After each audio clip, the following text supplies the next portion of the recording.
Choice Hotels get you more of what you value. Comfort Inn, it's calling your name. Save on the stay. Oh, and free waffles are yours to claim. Book direct at choicehotels.com. Mommy. A Lego Duplo set is a gift that always clicks. And clicks. And clicks. For all the kids who love to stack and play, choose a Lego Duplo set. A gift that always clicks. This podcast is part of the Robots Radio Rocket Club, a program designed to help all podcasts reach their full potential. For information about joining the Robots Radio Rocket Club, check out robotsradio.net. Welcome to Holocron Histories, Star Wars Canon versus Legends, where we're going to take a deep dive into the lore of the Star Wars universe.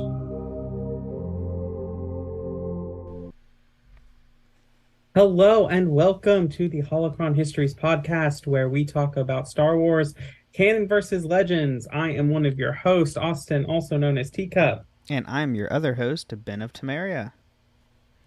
And we are here to, again, talk about the species of Star Wars. Last week we talked about Jedi Survivor and our initial thoughts. And we're back with our species series. And today we are talking about I would say the opposite of the last species we talked to. Yes, exactly. We talked about Wookiees, and so now we're talking about their arch nemesis. Yeah, the Trandoshans. You know, those space lizards in space. So if anybody remembers Bosk the Bounty Hunter, he's Trandoshan, or many other characters that we see in like the Bad Batch, the Clone Wars, anything that looks like a lizard generally is a Trandoshan if it walks on two legs. Mm-hmm. Lizards in space. Yes. So obviously we start with Legends like we always do, and we are going to get right into their biology and appearance. So Trandoshans were a large bipedal sentient species with scaly skin, which ranged in color from a sandy brown to a glossy green, which was shed roughly once every standard year and was thought to be very durable. Cold-blooded reptiles, Trandoshans had two sensitive varicolored eyes and horizontal black pupils, which could see far and the infrared range. The Trandoshans could regenerate lost limbs and skin that they reached in the Middle Ages around 54 standard years. So yeah, if you cut off one of its arms, they can grow it back. Now, it's not instantaneous, but they can grow it back. Each of their forelimbs ended in 3 razor-sharp claws. These were perfect for combat, but not grant them mutual dexterity, making a Trandoshan's finger movements somewhat clumsy and awkward. Though physically powerful, they were outmatched by their rivals, the Wookiees, in unarmed combat. As most species are. Trandoshans usually wore dark clothing, although the species attire varied. The infamous Trandoshan bounty hunter Bosk was known to wear a yellow flight suit, sometimes worn by several other members of the species. Trandoshan hunters and mercenaries sometimes wore either full body armor or a mixture of armor and cloth garb. Trandoshans also wore warm jackets and baggy trousers, where they walked barefoot on their large-scaled feet, meant that it is impossible for them to wear any sort of baseline humanoid footwear, which could present impediment to hunting. And then the Trandoshans had a lifespan slightly shorter than most sentients in the galaxy, considered younglings until they were 11 standard years old. Trandoshans were thought of as young adults until they reached the age of 15, where they had become full adults. By 35 standard years, Trandoshans were middle age, and those living in the past 50 were considered old.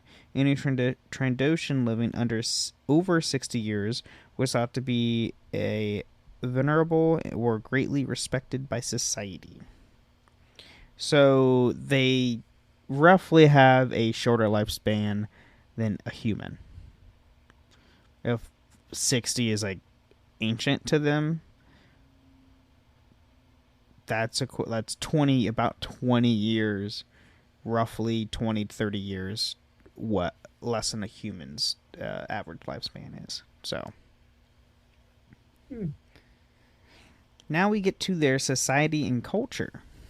So Trandoshans worship their goddess, the Scorekeeper, a deity who exists beyond time and space, who they appease through acts which increase their Jagannath points, which was done by living a lifestyle which was, by non-Trandoshan standards, overly aggressive, leading many Trandoshans becoming bounty hunters, mercenaries, or slavers. Yes, like, this is, they keep score to appease their goddess, but to other cultures, what they do to appease their goddess is typically a big no-no. That means murder. Yeah. So, Trandoshans especially prized Wookiee pelts, which considerably played a large part in earning Jagannath points. Capturing the pelts of rare Wookiee breeds such as silverbacks, or particularly infamous Wookiees, would give the hunter a large increase in Jagannath points. To be shamed or captured during a hunt would zero one's Jagannath points, effectively making them their life forfeit in the eyes of the Scorekeeper. They could, however, win all those points back by killing the one who zeroed their score. The lacks of dexterity in their hands led to the Trandoshans to develop the X-10-D draft droid to perform manual labor. These could only be owned by those Trandoshans with a certain number of Jagannath points. So you can use those points to get a droid to do your manual labor for you. That's nice. And then, like their neighbors, the Wookiees, the Trandoshans also honored life debts.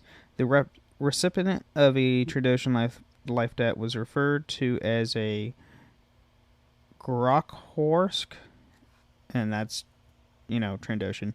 Trandoshans were known to eat bowls of still live worms as a favorite meal, and traditional Trandoshan food was Trandoshi flat cake, which were known to have a lizard dance of which Kradosk was familiar.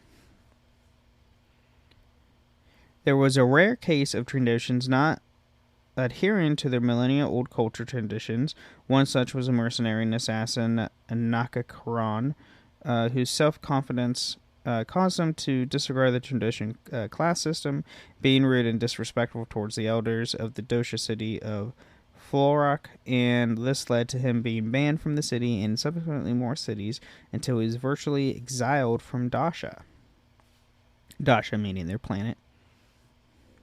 And then while Trandoshans generally had a reputation of being thuggish, cruel, and bloodthirsty, and this was certainly true for a great many of them, not all were there. Some malevolent Quislan Fess was a companion of the Bersha Thor and proved himself a dependable ally to his Jedi friend, and other members of the species were capable of empathizing and compassion depending on the situation. Some even were able to work with the Wookiees despite the general animosity between the two species.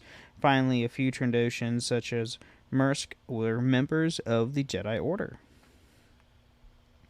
And Quinlan Fess is your Jedi is your Trandoshan companion in Star Wars: The Old Republic MMO if you play as a Jedi Counselor. He's your first companion you get. He's blind in one eye, but he's a good fighter. So now we have their weaponry. So the Trandoshan arsenal was comprised of a variety of unique weaponry. For range weaponry, the Trandoshan designed accelerated charged particle guns, which resemble various slug throwers used throughout the galaxy. Examples of these were seen during the Clone Wars. Quite common were the accelerated charged particle array gun, the accelerated charged particle repeater gun, the LS-150 heavy accelerated charged particle repeater gun, and the Gatling gauntlet. And we see all of those if you remember back in your brain, those weapons come from Republic Commando. Yes. Yes, you see all those weapons in Republic Commando, which I actually really want to go back and play. Have it on my Xbox. Yeah. And when they wished to take their prey alive, Trandoshan bounty hunters favored the Slave Master stun carbine, which also made use of the LJ-50 concussion rifle and the Trandoshan repeater rifle. And then most cultures long ago abandoned the primitive sword in favor of more lethal vibroblade. Trandoshans, however, wielded such archaic weapons as badges of honor. Both the Trandoshan sword and Trandoshan double-bladed sword were traditionally formed using the rare ore of Charlon, which made the sharper and heavier than Republic blades. Okay. Now we got that out of the way. Now we finally get into their history and legends. So, the Trandoshans originated on Trandosha, also known as Dasha or Heskor. It was the same star system as Kashyyyk, the homeworld of the Wookiees, and 7000 BBY. The Trandoshans joined the Galactic Republic, and then during the New Sith Wars, Sith troopers landed on Trandosha, and the Trandoshans slaughtered many of the troopers. The Sith retaliated by invading the world and burning the homes of the Trandoshans, leading surviving Trandoshans to save themselves from death, pleading loyalty to the Brotherhood of Darkness. And then now we skip, a couple thousand years. Prior to the Clone Wars, Trandoshan bandits invaded and occupied the planet of Jabim, before later moving on. At this point, Dasha was only indirectly represented in the Galactic Senate by the Wookiee Yara, much to the Trandoshans' dismay. In response, Trandoshan terrorists attempted to assassinate Yara in 32 BBY, and then in 23 BBY, a Wookiee vessel was attacked over a moon of Trandosha, resulting in a Wookiee blockade of Trandosha. Peace talks was resolved on the issue conducted in 22 BBY, and failed when it revealed that the Trandoshans were pushing for senatorial representation with the Trade Federation's backing. So, Wookiees with the Republic, Trandoshans with the Trade Federation. Go figure. And then during the Clone Wars, some groups of Trandoshans involved themselves on the side of the Confederacy and Independent Systems, and several engagements. One such example occurred more than 1 year after the onset of the Clone Wars, when the Accumulator-class assault ship Prosecutor was taken over by the joint force of Trandoshan slavers and the CIS battle droids. Later, the Trandoshans, with the help of the CIS forces, invaded the planet of Kashyyyk to subsequently enslave the Wookiee natives. The invasion of Kashyyyk by the CIS led towards the experimental team of clone commandos being sent to Kashyyyk by the Galactic Republic. This act ultimately led to the Battle of Kashyyyk itself. Trandoshans also worked as mercenaries and bounty hunters during that time period. Bosk was a famous bounty hunter from the time of the Clone Wars and for decades thereafter. And then at some point during the Clone Wars, a group of Trandoshans began capturing prisoners, releasing them onto the moon of Washka, and hunting them. They captured Ahsoka Tano, Jinx, Omir, and Kafla. Ahsoka managed to kill Dar, but Kafla was killed by Garnak. Later, they brought Chewbacca to the planet, but the Wookiee proved too strong for them. He managed to contact Kashyyyk, and General Tarful came to the Wookiees to their rescue. Go Chewbacca. Go Chewbacca. And then after the Clone Wars, the Trandoshans suggested the Empire that they were used the Wookiees as slaves. The Empire, seeing cheap labor, impossible retribution for Yoda's survival, and subsequent attack on the Emperor Palpatine, agreed and hired the Trandoshans to lead slaving raids on Kashyyyk and locate runaway slaves. And then after the Battle of Endor, the New Republic liberated Kashyyyk, yet the Trandoshans continued the raids. In response, the New Republic placed economic sanctions on Trandosha, backed by a fleet of warships. Though the Trandoshans ceased the raids, hatred between the two species continued many years to come. And then at the time of Dark Crate's Galactic Empire, after Kashyyyk was blockaded, more commerce flowed through Trandosha. The Trandoshans gained greater military and economic power after this. Yeah, I mean, Dark Crate. Yeah, it makes sense. And Yeah, then it does make. then we get force sensitives.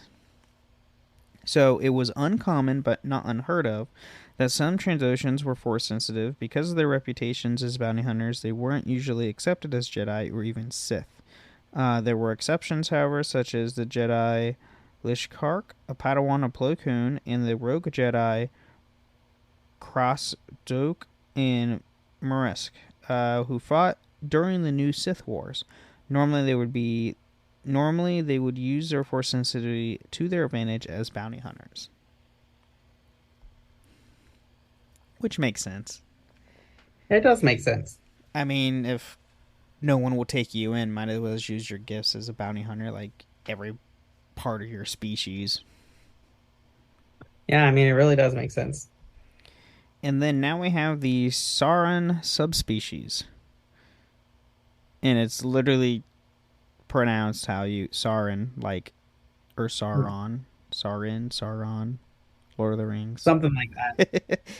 At some point in their history, a population of Trandoshans became isolated for unknown reasons and eventually adapted along a separate lineage and became the subspecies Sauron. They were notably different in their physiology and featuring translucent eyes and having adapted four-finger hands with longer fingers than their genetic cousins. It is unknown if the Saurons carry the Trandoshans' ability to regenerate lost limbs, though they did hold the same basic traditions and beliefs, such as bounty hunting and scoring kills to please the deity, the Scorekeeper. Saurons claim the planet Dirktil as their homeworld. And that is what we have in Legends. A lot there. There's a lot. Well, I remember with Trandoshans, like when Bosk first comes out on the screen, I'm like, oh, a lizard man. And as a 6-year-old watching Star Wars, I was like, oh, okay, he's one of those bounty hunters. And then you get to Clone Wars, oh, that's that guy and all of this stuff. And there's all kinds of lore over this guy who has one line in all the movies and maybe 30 seconds of screen time. Yep. And by all the movies, it's one. Yeah. Empire. That's the only movie Bosk is in. Is Empire. And then, we get him finally. They brought his character back during the Clone Wars animation. I think he was only in Clone Wars, wasn't he? I think so. Okay, yeah. I don't think he was in... No, he was not in Rebels. It was only that other bounty hunters in Rebels. But yeah, you want to take a quick mid-break? Yeah, let's go. A burst pipe, a dead water heater, the AC calling it quits. Who do you call? HomeServe is an easy way to handle unexpected home repairs with plans covering stuff basic homeowners insurance usually won't. Instead of scrambling for a contractor, you make one call to get the repair process started. Join the millions of customers who trust HomeServe right now. Go to homeserve.com/podcast for 50% less your first year. That's homeserve.com/podcast. Savings compared to renewal price. Void in Florida. Hi, Ryan Reynolds here for Mint Mobile. Are you looking for a beach read this summer? May I suggest your big wireless bill? It's got suspense, mystery, a slightly flat, emotional arc, and a shocking twist where you realize you've been overpaying the entire time. Fortunately, though, Mint's story is better. Every plan, $15 a month. Even unlimited. That's it. Happy ending. Zero tears. Give it a try at mintmobile.com/switch. Upfront payment of $45 for 3 months, $90 for 6 months, or $180 for 12-month plan required. $15 per month equivalent. Taxes and fees extra. Initial plan term only. Greater than 50 gigabytes may slow when network is busy. See terms.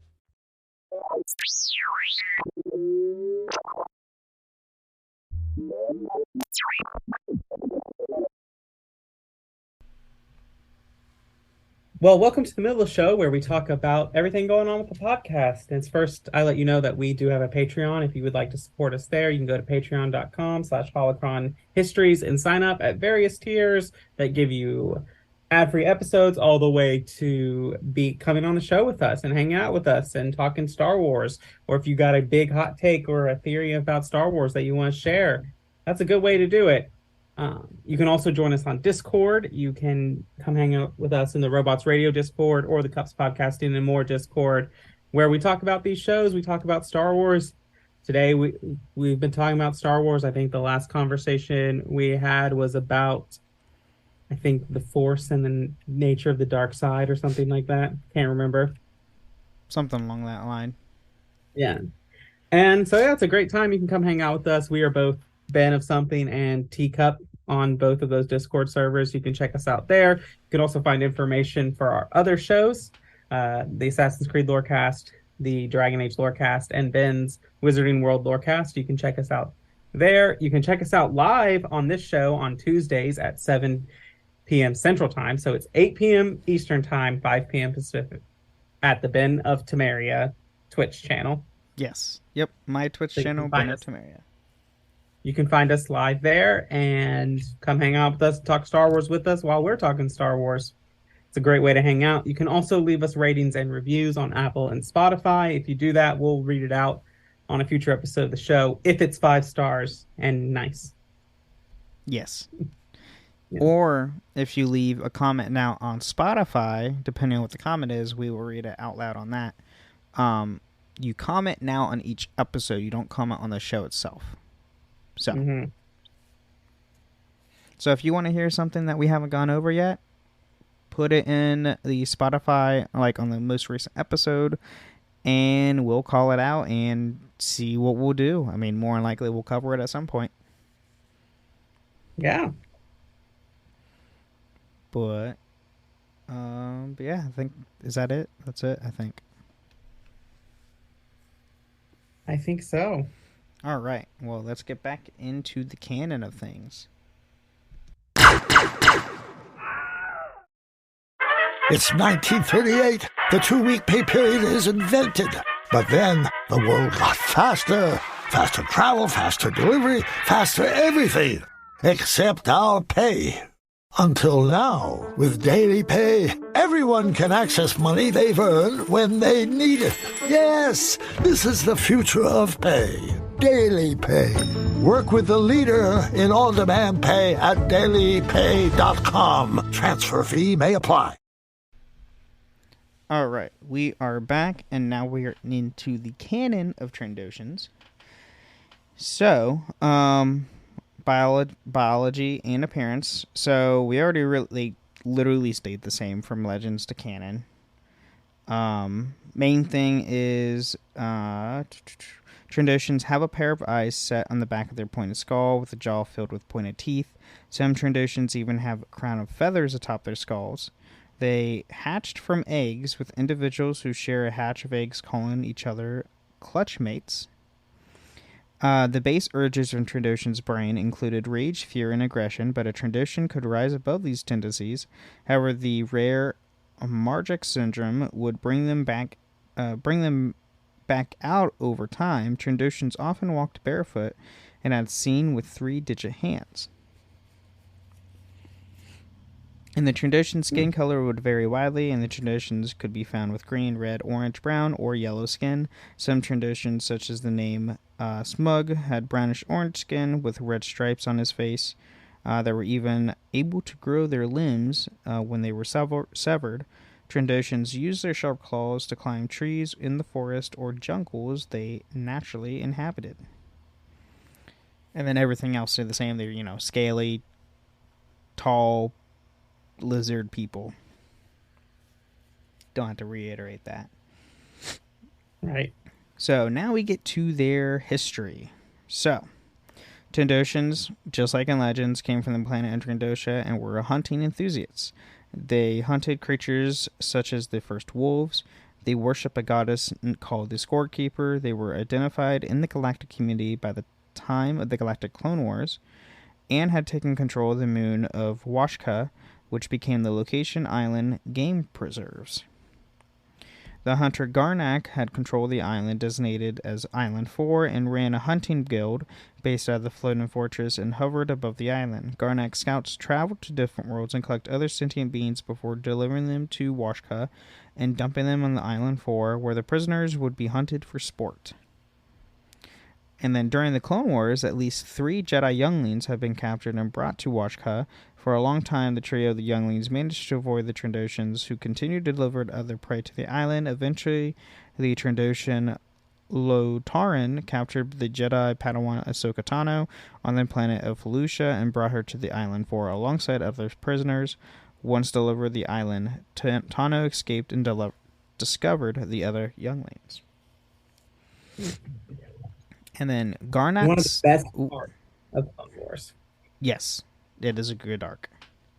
I mean, there's many good arcs in Clone Wars. Let's all be honest. Yes. I like that one. I like Clone Wars as a whole.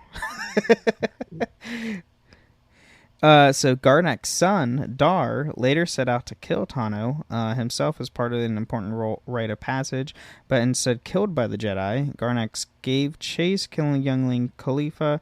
Later, other Trandoshan scouts abducted the Wookiee Chewbacca. Before Chewbacca could be successfully delivered, the Trandoshan transport ship was damaged and crashed on the hunting island.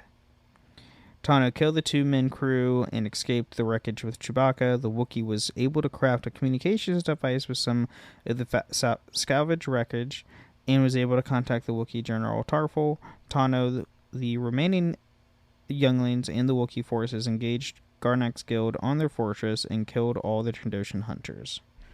They just massacred them, basically. Mm-hmm. And then, meanwhile, the bounty hunter Bosk took on numerous jobs and eventually acted as a bodyguard for the upcoming bounty hunter Boba Fett. In time, Bosk was revered as one of the most feared bounty hunters in the galaxy. On one occasion, Bosk visited the planet Lothal to collect a bounty on the Dug criminal Gorson Turcaro. This brought him to contact with the young, Force-sensitive human youth, Ezra Bridger, and to conflict with the corrupt Imperial Security Bureau, Lieutenant Jenkins. Jinkies? Probably something like that. Who was in league with Takaro. With the help of the Bridger, Bosk succeeded in exposing Jinkies' criminal dealings. So, Bosk is in Rebels, and I completely forgot about this episode. And then during the Imperial era, 5 Trandoshans were part of the acquisition crew working with the Zonti brothers, led by Noka, who went to Kashyyyk to capture Wookiees. Kotan was keen to kill one before Noka reminded him of the job at hand. Noka used the scanner to locate a Wookiee that they had found, which was sleeping. And then Kotan shot a stun at it and realized it was a bleeding and left for dead. The Trandoshans found themselves under attack by Krishan. Is that Krishan? Yeah, Krishantan. Who killed the other 3 Trandoshans and pinned down Noka and Kotan. Kotan tried to kill Krishantan, was knocked out by the Wookiee before being thrown into a tree, killing him. Krishantan then demanded that Noka brought him to the Zonti brothers. Noka did so and lived on to tell his story to 2 journalists. Don't make Krishantan mad. No, it's not good for your health. No. And then Faraz Tas served as a member of the New Republic's Vanguard Squadron during the Galactic Civil War, following the Battle of Endor, and fought against the Galactic Empire's Titan Squadron. Those are the events of Star Wars Squadrons. Because you have a Trandoshan crew or a group member on the Republic side. Oh yeah. And then now we have Trandoshans in the galaxy. So, the species had a poor history with the Wookiees, who hated the Reptilian people. Some Trandoshans found other outlets for work, as opposed to by hunting.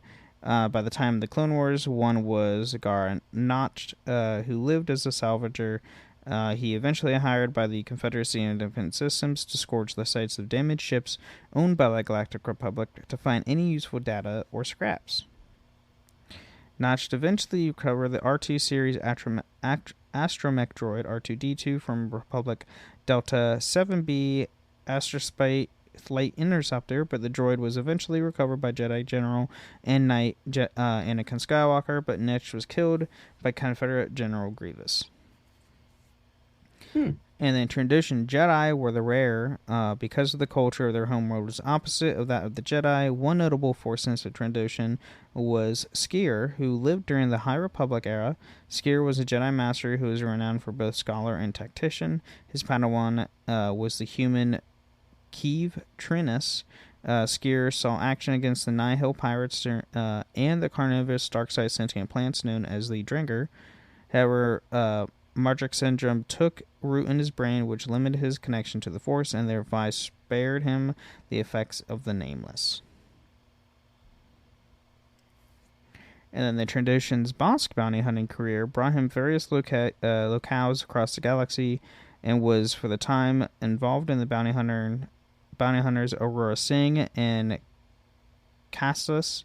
Bosk and Fett worked with other bounty hunters in an attempt to avenge Fett's fallen father Jango by killing Mace Windu, the Jedi who fought and killed Jango. Singh later killed Castus, and then while Bosk and Fett were arrested by the Republic authorities after a failed assassination. However, during a prison riot, both Bosk and Fett escaped the Republic prison that they were sent to. They later formed a team of bounty hunters on the planet of Tatooine and accepted a job posted by the Belagon government on the planet of Quartzal. Although Bosk was subdued by of adversaries during the mission, team member Asajj Ventress was able to complete the mission to a degree when Ventress discovered that the Karba they were to protect was Pluma Sadi, a native cage female. Ventress swapped the imprisoned girl with Fett and paid for the job's completion before the change was discovered. There's a lot of Trandoshans in the galaxy and canon. Yeah. Because that arc is part. It's like a Boba Fett arc and a Asajj Ventress arc in Clone Wars, and that's where they're on that train heist thing. Yes. And then Nacht Movels was a Trandoshan assassin who was known in the Coruscant underworld, and at some point during the Clone Wars, he bought a lightsaber. He was later murdered by his girlfriend, Iron Mercy, who took the lightsaber for herself. And then Sidron Scaleback, which is a Trandoshan information broker and cantina owner who owned a parlor on Ord Mantell. Following the establishment of the Empire, Scaleback hired the service of the group of the rogue clone commandos known as the Bad Batch. In return to providing them with shelter and funds, Scaleback hired them as mercenaries for various missions, including rescuing the Rancor Muchi, recovering the head of a tactical droid, and the former Separatist Senator Evie Singh. Scaleback also developed an affection relationship with the female adolescent clone, Omega, helping her hone her potential as a tactician and dart trick player. Scaleback had the Bad Batch gradually establish a mutually beneficial relationship with the latter, helping her to reclaim her parlor from the Deveronian crime lord, Roland Durand. Which, that's actually the episode I'm on Bad Batch currently, because I still need to finish it. I have not finished. And then prior to the liberation of Lothal, around 0 BBY, Trandoshan Skivor and Poroch served the Mining Guild as captain and foreman, respectively, on the ore crawler 413-24, until they were both killed during the hijacking of the vessel by the rebel group known as the Spectres. And then in 3 ABY, Bosk accepted a job from the Galactic Empire to find the rebel freighter known as the Millennium Falcon. He did not complete the job as he was beaten by it by a now adult Boba Fett. So Bosk trained Boba, and then Boba became better than him, essentially. Right. And then a family of Trandoshans were part of the Jabba the Hutt's crime empire. Their leader, Doc Strassi, serving as one of Jabba's captains following the Jabba's death in 4 ABY. Bib Fortuna, the Hutt's major domo, took over the criminal empire, leading the Trandoshan family to break off and attempt to take his place to no avail. Additionally, the family became protectors of the city center and business districts of Mos Espa on Tatooine, having an uneasy alliance with Fortuna. And then by 9 ABY, during the era of the New Republic, several Trandoshans served within the Bounty Hunters Guild after the collapse of the Galactic Empire. In 5 ABY, one of these bounty hunters accompanied Greef Targa to the leader of the guild to meet Din Djarin, a bounty hunter who had gone rogue after rescuing a child at the same species as Jedi Grandmaster Yoda. After the group set up camp for the night, a group of native reptilians attacked them. One of these creatures picked up the Trandoshan off their feet and carried him off into the night. And then when Boba Fett, who had retired from Bounty Hunter, overthrew Bib Fortuna and stated his own Gotra from the late Jabba's Empire, Strassi of the Trandoshan family paid tribute to the new daimyo and agreed to neutrally win the Pike Syndicate challenge fetch territories. In the meantime, some Trandoshan gamblers were attacked by Krishantin in the Sanctuary Cantina on Mos Espa. And then despite the prospector Propator